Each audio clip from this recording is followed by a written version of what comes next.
Well, good morning and welcome to worship with Seaside United Methodist Church. You know, it used to be that when I would stand up here on a Sunday morning to welcome you, I would talk about a number of things. I would say good morning. I would encourage you to sign and pass the attendance pads. I would talk about the folks who provide the sanctuary flowers for us each week.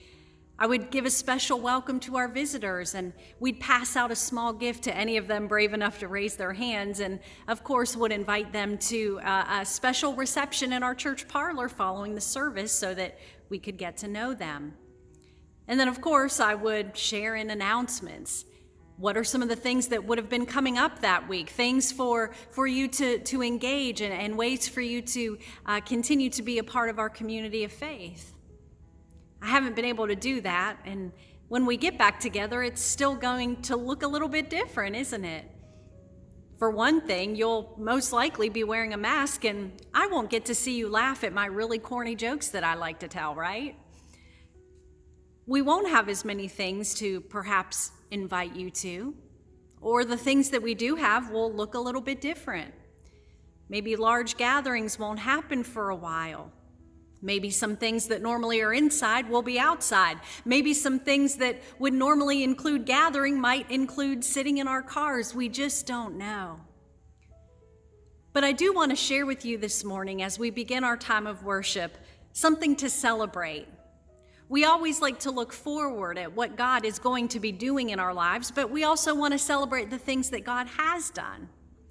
You may remember way back in February, doesn't that feel like a lifetime ago, when you came to the church, or a lot of you did, and you stayed after for pancakes, a pancake breakfast hosted by our Boy Scouts so that they could raise money for a trip to Yellowstone.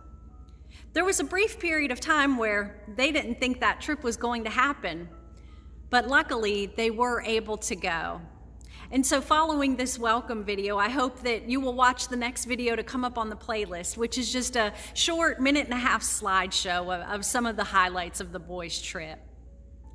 They want to say, and I want to say, thank you to Seaside for continuing to support the Scouts. We look forward to the ways that we will continue to support them in the future, no matter what that may look like. We look forward to all of the ways that we will continue to build the kingdom together. But for now, for this moment today, I invite you to simply rest in the presence of God, to bring God your best, maybe to bring God your worst, to offer up prayers alongside of us, to listen to the music and hear the word proclaimed to you today. Welcome to worship. We are so glad to have you.